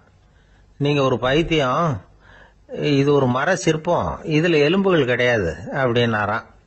அவருக்கு கோபம் வந்துட்டுது. உடனே வெளியில போங்கன்னு கத்தியிருக்காரு. வெளியில தள்ளி கதவையும் சாத்தி விட்டாராம். மறுநாள் காலையில கதவை திறந்து பார்த்தா அந்த வயசான பெரியவர் ஒரு மைல்கல் மேல சில காட்டு பூக்களை வச்சு புத்தம் சரணம் கச்சாமின்னு சொல்லிக்கிட்டே இருக்கிறார். இவருக்கு சந்தேகமா போட்டுது. கிட்ட போனார். என்ன செஞ்சுக்கிட்டு இருக்கீங்கன்னு கேட்டார். இது என்னுடைய காலை நேர பிரார்த்தனைனாராம். நிஜமாவே நீங்க ஒரு பைத்தியமா தான் இருக்கணும், ஏன்னா அது ஒரு மைல்கல் அப்படின்னாராம். இப்ப அந்த பெரியவர் சொன்னாராம், நீங்க ஒரு மரத்தை புத்தரா நினைக்கும் பொழுது நான் ஏன் ஒரு மைல்கல்ல புத்தரா நினைக்கக்கூடாது? நான் புத்தரை எரிக்கலாம், ஏன்னா அவரை நான் நேசிக்கிறேன். அந்த சிற்பம் மரத்தால் ஆனதுங்கிறது எனக்கு தெரியும். நான் ஒரு மைல்கல்ல தொழலாம், ஏன்னா அது எனது பூக்களை தாங்குது. நான் இந்த மைல்கல்லுக்குள்ள மறைஞ்சிருக்கிற புத்தரை பார்க்கிறேன். யாராவது ஒரு சிற்பி இதை சிலையாக்குனாதான் நீங்க புத்தரை பார்க்க முடியும். அன்னைக்கு ரொம்ப குளிரா இருந்தது. நான் எனக்குள்ள இருக்கிற புத்தரையும் பாதுகாக்கணும். உள்ளே இருக்கிற புத்தரை காப்பாத்துறதுக்காக வெளியில உள்ள புத்தரை எரிக்கலாம், அதுல ஒன்றும் தப்பு இல்லை. அது அவருடைய போதனையிலேயே இருக்கு. உனக்குள் ஜோதியாக இரு அப்படிங்கிறது அவருடைய போதனை. என்னுடைய புத்தர் குளிர்ல நடுங்கிட்டு இருந்தார். அந்த மர சிற்பங்கள் வெயில் மழையில உணர்ச்சி இல்லாம இருந்தது, அதனால அப்படி பண்ணினேன். ஆனா நீங்க என்ன பண்ணீங்க? நான் ஒரு மர புத்தரை எரிச்சதுக்காக உயிருள்ள புத்தரை வெளியில தள்ளி கதவை சாத்தினீங்க அப்படின்னாரா அந்த பெரியவர். உண்மையான பக்திங்கிறது இதுதான். அதாவது உனக்குள் ஜோதியாக இரு அப்படின்னு புத்தர் சொன்னார் இல்லையா, அது மாதிரி தனக்குள் ஜோதியாக இருக்கிற இந்த காலத்து ஆசாமிகள் நிறைய பேர் உண்டு. எப்பவும் போதையிலேயே இருக்கிறவங்க. ஒரு நாள் நடு ராத்திரி ஒரு மது கடையில ஒரு ஆள் அங்குள்ள சிப்பந்திகள் கிட்ட கேட்டுட்டு இருக்கிறான். மறுபடியும் இந்த கடை எப்போ திறப்பாங்கன்னு கேட்டானா. நாளைக்கு காலையில 8 மணிக்கு திறப்பாங்க அப்படின்னு நானா அங்க இருந்த ஆள். அவன் திருப்பி திருப்பி அதையே கேட்டுக்கிட்டு இருக்கான். இவனுக்கு பதில் சொல்லி சொல்லி அழுத்து போச்சு. அதான் சொல்றேன் ஐயா, நாளைக்கு காலையில வா அப்படின்னாங்களாம். அதுக்கு இவன், நான் வர்றதுக்காக கேட்கலையா, நேத்திக்கு வந்தவன் உள்ளேயே மாட்டிக்கிட்டேன், வெளியில போறதுக்காக கேட்டேன் அப்படின்னானா. ஒரு விவசாயி விதைக்கிறதுக்காக வயல்வெளி பக்கம் போறார். விதைகளை அள்ளி வீசினார். அப்ப என்ன ஆச்சுன்னா, சில விதைகள் பாதை ஓரத்துல விழுந்தது, சில விதைகள் முள் செடிகள் மண்டி இருந்த புதருக்கு இடையில விழுந்தது, சில விதைகள் நல்ல நிலத்துல விழுந்தது. பாதை ஓரத்துல விழுந்த விதை என்ன ஆச்சுன்னா, அதெல்லாம் பறவைகள் கண்ணில் போட்டுட்டுது. உடனே உட்காந்து கொத்தி தின்னுட்டு போட்டுது. அதிகமா மண் இல்லாத பாறை பகுதியில் விழுந்த விதையெல்லாம் லேசா வேர் விட்டு முளைக்க ஆரம்பிச்சுது. அதுக்கப்புறம் வேர் கீழேயும் ஆழமா போக முடியல, மேலேயும் சூரிய வெப்பம் அதிகம் தாங்க முடியல, எல்லாம் காஞ்சி கருகி போட்டுது. புதர் பகுதியில் சில விதைகள் விழுந்தது இல்லையா, முள் செடிகள் காடா மண்டி போயிருந்தது. அதனால முளைச்சு வர்ற செடிக்கு நெருக்கடி அதிகமா போட்டுது, சரியா வளர முடியல, விளைச்சலும் சரியா இல்லை. நல்ல நிலத்துல விழுந்த விதைகள் மட்டும் நல்லா முளைச்சுது, நல்லா வளர்ந்தது, விளைச்சலும் பிரமாதமா இருந்தது. இந்த கதையை சொல்லிவிட்டு கேட்க செவியுள்ளோர் கேட்கட்டும் அப்படிங்கிறார் இயேசு பெருமான். ஆமா, இயேசு கடலில் நின்ற படகு ஒண்ணுல உட்கார்ந்துருக்கிறார். கடற்கரையில ஏராளமான மக்கள் உட்கார்ந்துருக்கிறாங்க. அந்த சமயத்துல தான் இயேசு ஓமைகள் மூலமா மக்களுக்கு பல உண்மைகளை சொல்லிட்டு இருக்கிறார். மக்கள் அந்த கதையை கேட்டுட்டு ஒன்னும் புரியாம முழிக்கிறாங்க. அத கவனித்த இயேசு அந்த ஓமையை விளக்க ஆரம்பிச்சார். இதுல அந்த விதைக்கிறவர் தான் இறைவன். அவருடைய வார்த்தைகளை விதைக்கிறார். அந்த வார்த்தைகளை கேட்கிற மக்கள் அந்த விழுந்த விதைகள் மாதிரி 4 வகையானவர்கள். சில பேர் பாதை ஓரத்தில் விழுந்த விதைகள் மாதிரி. இறைவன் வார்த்தைகளை அவங்க கேட்கறாங்க, ஆனா தீய எண்ணங்கள் செய்கைகள் மூலமா விதைக்கப்பட்ட வார்த்தைகள் அழிஞ்சு போடுது. இறைவன் வார்த்தைகளை கேட்ட உடனே மகிழ்ந்து போய் உடனே சில பேர் அதை ஏத்துக்கிறாங்க. இவங்கெல்லாம் அந்த பாறை பகுதியில் விழுந்த விதைகள் மாதிரி. அதனால இவங்கெல்லாம் வேறு இல்லாதவங்க. கொஞ்ச காலத்துக்கு இறை வார்த்தைகளுக்கு கீழ்ப்படிந்து நடப்பாங்க. அதனால ஏதாவது இடைஞ்சல் ஏற்பட்டா உடனே தடுமாறுவாங்க. தங்கள்கிட்ட இருக்கிற நல்ல பண்புகளை விட்டுட்டு பாவ வழிகளுக்கு போயிடுவாங்க. முள் செடிகளுக்கு இடையில விழுந்த விதைகள் மாதிரி உள்ளவங்க யாருன்னா, இவங்களுக்கு உலக கவலை உண்டு, செல்வத்தின் மீது மயக்கம் உடையவர்கள். உலக ஆசைகள் இவங்களுக்குள்ள பூந்துடுறதுனால அங்க இருக்கிற நல்ல பண்புகள் மறைஞ்சு போயிடுது. அதனால அவங்களும் உபயோகம் இல்லாதவங்களா ஆயிடுறாங்க. நல்ல மனிதர்கள் நல்ல நிலத்துல விழுந்த விதைகளுக்கு ஒப்பானவர்கள். இவங்க இறை வார்த்தையை கேட்கறாங்க, அதை ஏத்துக்கிறாங்க, அவங்களும் நல்லபடியா வாழறாங்க, அடுத்தவங்களுக்கும் உபயோகமா இருப்பாங்க. இதுதான் இயேசு சொன்ன விளக்கம். நல்ல வார்த்தைகளை கேளுங்கள், நல்ல வார்த்தைகளை ஏற்றுக்கொள்ளுங்கள், அடுத்தவங்களுக்கு உபயோகமா இருங்க. இதுதான் பெரியவங்கள்லாம் நமக்கு சொல்லுகிற உபதேசம். ஒரு அப்பா தன்னுடைய மகனுக்கு உபதேசம் பண்ணார். இத பாருப்பா, நல்ல வார்த்தைகளை கேட்கணும், எப்போதுமே மகன் அப்பா பேச்ச கேட்கறது நல்லது அப்படின்னாராம். நீ ஏதாவது ஒரு தப்பு பண்ணா என் தலையில ஒரு முடி நரைச்சி வெள்ளையா போடும்பா, நீ செய்யற ஒவ்வொரு தப்புக்கும் என் தலையில ஒவ்வொரு முடி வெள்ளையாயிடும் அப்படின்னாராம்.